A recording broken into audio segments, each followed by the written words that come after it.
En el preprocesamiento de los datos, bloque al que estamos dedicando esta parte del curso, cuando los estamos preparando para ser utilizados en aprendizaje automático, es casi siempre obligatorio dividirlos en un conjunto de entrenamiento y otro de prueba.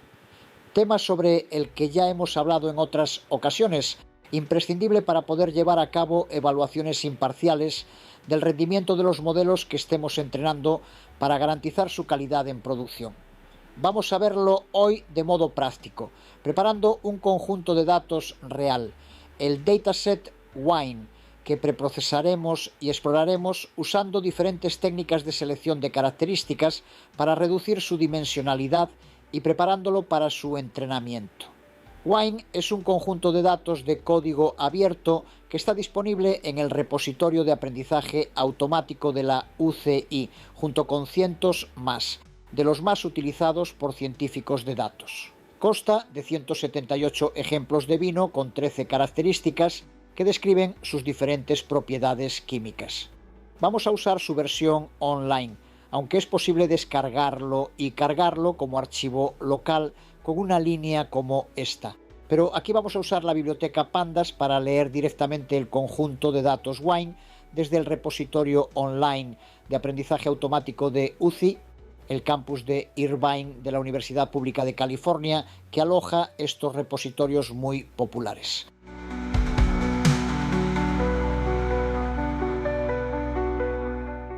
Aquí vemos el código que usamos para cargar y preparar un conjunto de datos para el análisis en Python, utilizando las bibliotecas Pandas y NumPy.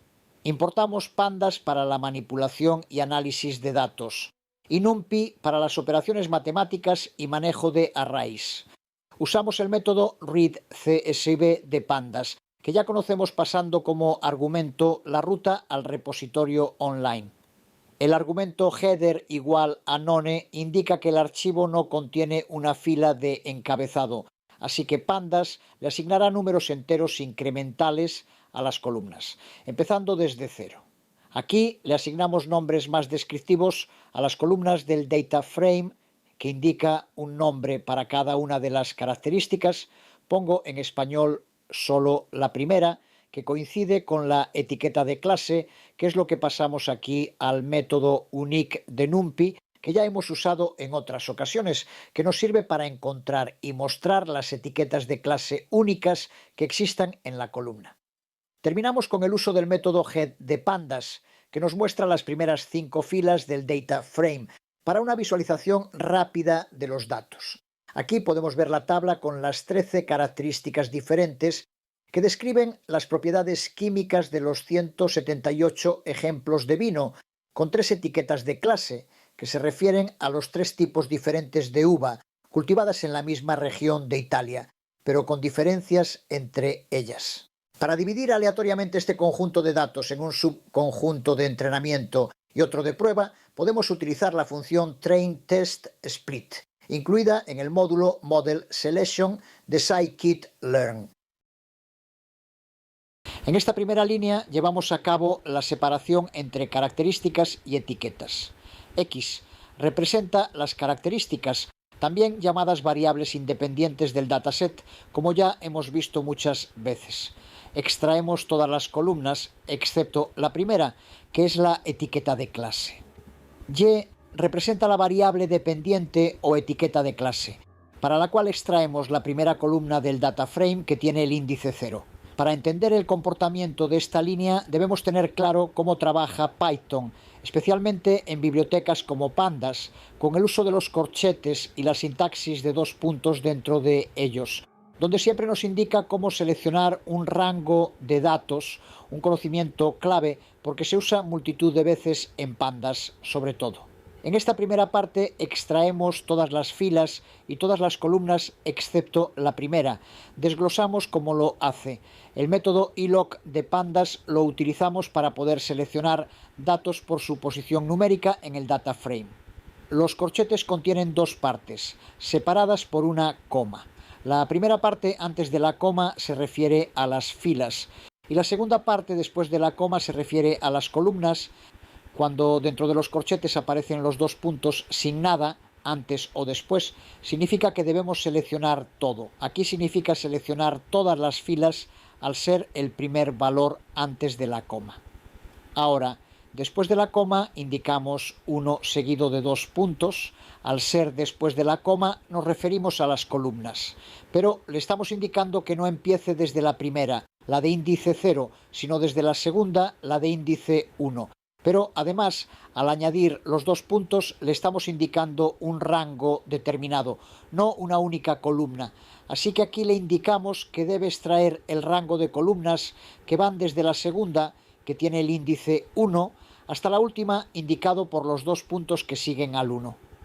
Observa que para extraer las etiquetas o variables dependientes lo hacemos también con el método iloc, también con los 2 puntos antes de la coma en los corchetes, para indicarle que extraiga todas las filas, y después de la coma simplemente un 0, lo que significa, debe estar ya muy claro, que extraiga solo la primera columna, que es la de índice 0 y que coincide con la columna que contiene las etiquetas del dataset. Una vez separadas características o variables independientes y almacenadas en X y las etiquetas de clase o variable dependiente almacenadas en Y, ya podemos llevar a cabo la división del conjunto de datos entre entrenamiento y prueba, usando la función trainTestSplit del módulo Model Selection de scikit-learn. El modo en el que debe llevar a cabo la división es lo que le indicamos con los parámetros utilizados y los argumentos pasados. Estas son las 4 variables de salida de la función. En xtrain y ytrain contendrán las características y las etiquetas para el conjunto de entrenamiento, y xtest y ytest lo mismo para el conjunto de prueba. Con test size igual a 0.3 le especificamos que el 30% de los datos se reservarán para el conjunto de prueba, así que el 70% restante se utilizará para entrenamiento. Random state igual a 0, ya lo hemos usado muchas veces. Es una semilla para el generador de números aleatorios, lo que nos garantiza que cada vez que ejecutemos el código con este estado aleatorio y el mismo dataset, obtendremos siempre la misma división de datos, lo que garantiza que sean reproducibles. En cuanto a stratify igual a y, es un parámetro crucial cuando las clases están desbalanceadas. Asegura que las proporciones de las diferentes clases serán iguales o casi iguales a cómo están distribuidas en el dataset. Nos garantiza, en definitiva, que la proporcionalidad entre clases del conjunto total se mantenga en los subconjuntos creados, evitando así sesgos en los resultados si esa distribución fuera desigual. Según el tamaño del conjunto inicial, esa división entre parte para el entrenamiento y parte para la prueba se suele hacer en proporciones 60, 40, 70, 30, 80, 20.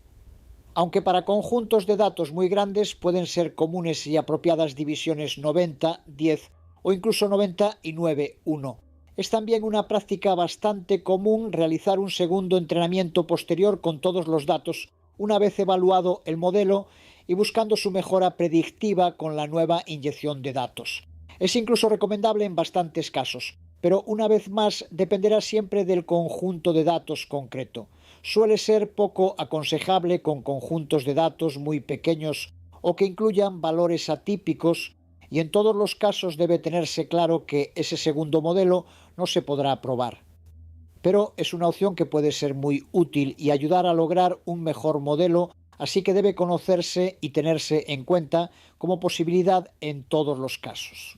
Un paso crucial en el preprocesamiento de datos para aprendizaje automático es el escalado de características que ya hemos utilizado en el curso, pero en el que vamos a profundizar ahora. No es necesario con todos los algoritmos de aprendizaje automático. En el caso de los árboles de decisión y los bosques aleatorios no debemos escalar las características al ser invariantes en cuanto a la escala, lo que significa que con estos algoritmos el cambio de escala no tendrá ninguna repercusión en los resultados finales, así que no tiene sentido llevar a cabo esta tarea. Pero son excepciones. La mayoría de los algoritmos de aprendizaje automáticos se optimizan y obtienen resultados mucho mejores si las características están en la misma escala. Hemos visto ya ejemplos concretos en el curso, como cuando optimizamos el descenso de gradiente o trabajamos con mínimos cuadráticos, que si se usan con características con escalas muy diferentes suelen ser muy imprecisos. Una explicación sencilla de por qué es tan importante el escalado. Supongamos que tenemos dos características. Una de ellas se mide en una escala de 1 a 10 y la otra en una escala de 1 a 100.000.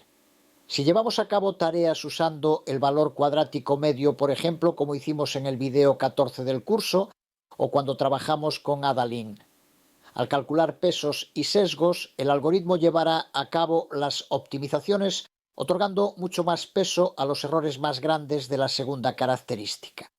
En el algoritmo KNN de vecinos más cercanos, basado en la medida de distancias euclidianas, como ya vimos también, las distancias calculadas entre ejemplos estarán claramente sesgadas hacia el segundo eje de la característica en una escala mucho más pequeña. Y sí, por si alguien tiene dudas, una escala 1 a 100.000 es una escala mucho más pequeña que la escala 1 a 10. Esto a un programador puede sonarle raro, a un geógrafo desde luego que no. Lo que importa, el escalado de datos es una tarea imprescindible en la mayoría de los trabajos de preprocesamiento de datos para su uso en aprendizaje automático y que debe conocer en detalle todo buen científico de datos. Existen dos enfoques comunes para ajustar las escalas de diferentes características, la normalización y la estandarización. Aunque ya hemos trabajado con ambos métodos, es importante profundizar en sus diferencias y aplicaciones. En el caso de la normalización, nos referimos al proceso de reescalar las características dentro de un rango específico, típicamente entre los valores 0 y 1, como ocurre en el método de escalamiento mínimo-máximo. Este enfoque es útil cuando se desea comparar directamente las características dentro de ese intervalo. Por otro lado, para algunos algoritmos de aprendizaje, como aquellos basados en optimización, por ejemplo, el descenso de gradiente, puede ser más conveniente utilizar la estandarización. Este método transforma las características de manera que tengan una distribución con media 0 y desviación estándar de 1, haciéndolas comparables, sin restringirlas a un rango específico. Aunque ya hemos trabajado con ejemplos de normalización y estandarización para ajustar las escalas, en el próximo vídeo profundizaremos en cuándo y por qué es más adecuado utilizar una técnica u otra, según el tipo de algoritmo o problema que estemos enfrentando.